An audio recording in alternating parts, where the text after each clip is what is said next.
Hello, my name is Michael Meano and welcome to Graceland Farm.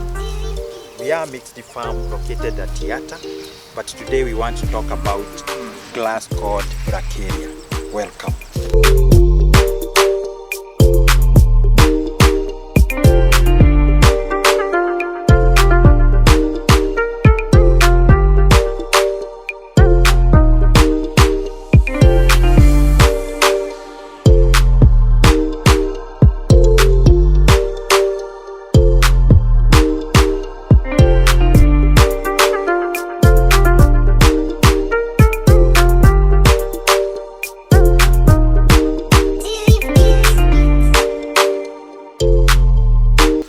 Welcome to Graceland again.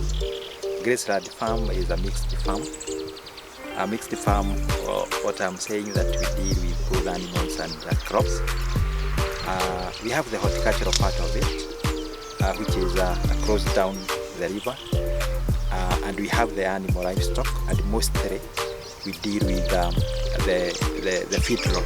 Feedlot is a system where you grow animals for meat. And in that situation, for us to reduce the cost of production, we have established a section to grow grass or pasture. And our major grass include the maize, which is, yes, it gives us food, but it's still for animals. We have the bomaro that at one point you will get to see it. And we have the major grass, which is called Bracharia variety called Mulato, which you can see in front of you. Let me take you briefly on the propagation of Bracharia. You can do propagation through three main things. One, you can use the seed. Two, you can use what we call the root split. And three, you can use even the cutting. But the major propagation method is the seed. Seed, you can either do what we call direct seeding, or you can put the seed in a nursery. In a nursery, it's just a normal nursery, a raised bed of 1 meter wide and convenient terrain. In a nursery, it takes around 6 weeks before you transplant. In a nursery, the major once now you put the seed or you sow the seed, it usually takes between 7 to 14 days for germination. Then from there, within the next 6 weeks, you can transplant to the farm. The major activity in the nursery include watering. That is the major. It's usually require a lot of water for it to germinate. Then you can also check at some pests. Remember, some of the pests that attack the seed in a nursery, or the seedling, or the nursery itself, include the birds. The bird eat the seeds, and the ants family or the termite family, they usually eat the seed. So always drench or spray a recommended pesticide so that you can control that. So immediately after 4 to 6 weeks, you can transplant the crop to the field. Now, immediately after establishing the nursery, the next thing that we should look at is how to prepare the land. Remember, this is a perennial grass, something that will stay there for approximately 10 to 20 years. So making or preparing the land is very, very important. How do you do it? Now it may depend with your farm, how it was, but there are two major things that we must do. One, there is something we call plow. And if it's a big area where we can use a machine, it's always use a tractor plow. Do the plowing, and immediately after 2 weeks, then you can go ahead and do the second digging, or what you call harrow. Then after maybe 2 to 3 weeks, make sure now you make the holes. You can make a hole, or you can make a furrow, depending on the area you are. In an area where we have very high rainfall, always you can use a hole. In an area where you need irrigation, maybe in a dry land, maybe like here, you can prepare a very good furrow where you can be watering and where the water can be staying. Remember, in a furrow or a sunken bed, the rate of transpiration or water loss is very minimal. Then, during land preparation, if you have manure, any farmyard manure or compost incorporated within the farm. Or if you have not maybe enough, you can be putting each the amount that you can get in every hole that you prepare. How do you prepare the hole? It's depends with the spacing. The right spacing for this glass is usually 1.5 foot by 1 foot. You may juggle around with spacing, but that should be the actual spacing. The closer the spacing, the more establishment. The longer the distance, the longer it takes to establish or spread.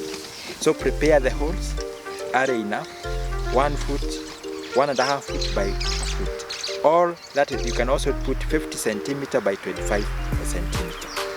So prepare the hole, put manure, and then wait for the day of transplanting. Now after preparing the holes and putting the manure, the next thing that we do is transplanting the crop. Transplanting means removing the plant from the nursery and putting it to the field. And this usually happens within the 4 to 6 weeks after seed germination. How do we do it? It's always necessary to transplant the seedling either very early in the morning or late in the evening when we don't have a lot of sun. The reason is we want to reduce what we call transplanting shock. So do it very early in the morning or late in the evening, or if the weather is cloudy, then it is comfortable. Immediately after planting, remember, if it is not raining, always put water before planting. Then from there, have a regular watering process. A regular watering process, what I have known is that Bracharia or Mulato 2, it can resist drought, but it still needs a lot of water. So by then you should have come up with a watering program, and for now, or for this area, twice per week watering is good enough. But at least if we cannot even get the twice, then at least every week we should be doing watering. Remember, water, apart from being the way to transport nutrients to the crop, it plays a major process in crop metabolism and also in photosynthesis. So water, there is a myth that there are crops that don't require a lot of water, but it still remains a myth. Every crop needs adequate amount of water. So regular watering up to harvesting, or even during harvesting, is very important. Now let us look at the fertilizer program. This type of plants require fertilizers, just like any other crop, but its demand is not as high as maybe other horticultural crop. But for you to get a proper feeding program or fertilizer program, it is always necessary to do what we call a soil test. When you do soil test, it will tell you the nature of your soil, the amount of nutrients that are there, and their percentage, and what is lacking. Now, having done the compost or used the compost, compost may serve other 7 purposes apart from the fertilizer. It is a slow release fertilizer, and the most nutrient that it gives to the plant is called nitrogen.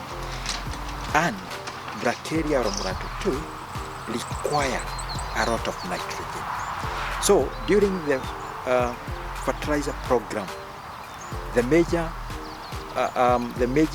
plant nutrient that must be included in the program is nitrogen. What are the major sources of nitrogen? Major sources of nitrogen include compost, fertilizer like calcium ammonium nitrate, urea, and the other NPK fertilizers. However, you must also focus on how to reduce the cost of production. It is not necessarily you put what we call the field grade fertilizer to get nitrogen. You may use a foliar fertilizer that is either provided through irrigation water or done through the spray. So in most cases here, I usually use what we call water soluble fertilizer. They are economical. They may be cheap per kg, but we don't need a lot. But fertilizer is necessary. So always have that program on a regular basis. And remember, fertilizer goes along with watering. So in a nutshell, that is a brief, but always do a soil test before coming up with a fertilizer program. Now, after planting the crop and managing the fertilizer, you'll find that there are a certain kind of weeds that attack the crop, just like any other crop. And the first few months of establishment, it may be a major issue. But in the future, when the crop establishes, just like the way you can see it, the weeds are suppressed. But now, before reaching there, we must do what we call removing or managing the weeds. You may use it in two ways. Use the manual weeding, just the manual weeding. Take a panga and just remove the weed and remove them from the farm. You may also use some selective herbicide that will destroy the weeds as they spare the grass. And most of the herbicides that we use or can be used, we call them 2,4-Ds. The 2,4-Ds are kind of herbicide that can be used in every grass family, and it destroys the weed, mostly the broad-leaved weeds, and leave the grass. On pestal diseases, this grass is a bit resistant to pestal diseases, although there are some few diseases and pests that attack this crop. One of those diseases is called Lysotania sorani. It's a fungal infection that mostly occurs when we have very high relative humidity and very high temperatures. Actually, it is a kind of, it's a fungal, it's a kind of blight. Over the ground, the leaves start turning or developing yellow spots, and then the whole leaf, as you can see, turns yellow. But for the hourglasses, it can easily manage the same diseases. But for other crops, when the leaves turn yellow, maybe let's say perhaps a tomato, they drop off the about and the whole crop is gone. So this is a major disease. It's a fungal, but it is manageable. Lysotania sorani, this is the initial stages of its development. It has what you are calling like bull's eye yellow spots. Then when the condition become more conducive, the whole leaves now turns yellow. Apart from now Lysotania sorani, the fungal infections, we may have other diseases which include smut and ergot. But most of the diseases are manageable, or the grass can still manage them and survive. Then those are the major diseases. On the pest, the major pest that I have come practically along with it is called stalk borer. It's a kind of an armyworm that it is more attracted to the grass than to the maize. Then another pest that I also realized is we have red spider mite, especially when it is too dusty. Another pest that you can see, it is during the nursery. At nursery level, you may get what we call the ants, and the termites that eat the seed when you put them in the nursery. Those are only major diseases that you can say Mulato 2 or Bracharia are infected by them. Like I've said, that we have some few pests and diseases that attack us or attack the Bracharia family, and just like I mentioned earlier about them, we have a list of them include red spider mite, the stalk borer stroke armyworm. We have the termite and ants at the nursery, and the diseases include the Lysotania sorani, the smut, and most of these are fungal. And what happened is that during planting, once now you identify major problem in your farm, always have a chemical or spray program so that you can control them. Always use the recommended pesticide for the pest, and always use a recommended fungicide. So apart from them, we usually use what we call the IPM. It's an integrated pest management. We don't rely only on chemical. We try to use the minimal chemical as possible. Maintain hygiene in the farm. Always keep it weed free. Use local extract to counter them, and always keep the plant healthy. A healthy plant is not easily attacked by pests and diseases, and even if it is attacked, it can manage and stand on it. So that is the major part of pests and diseases.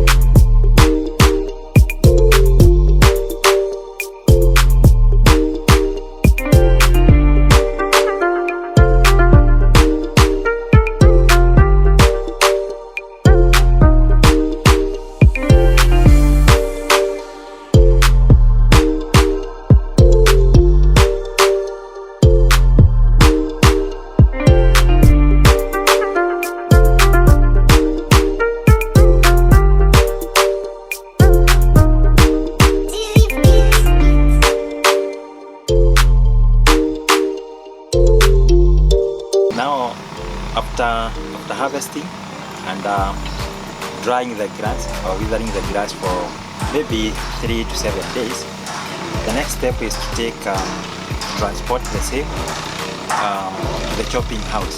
Under the chopping house or shade, you get a chopping machine that help you to cut the grass into very small pieces. At that extent, you may add any other grass or crop or plant material that can supplement more. For instance, you may add napier grass, as you can see. If you have boma root, you can also add the maize, stalkovers, and everything, and the remaining you can also add. Then from there, you can add just give it to the animals at the recommended or at an agreed ratio. For inquiries and for more information, physically we are located at Yata. This is in Machakos, just neighboring NYS.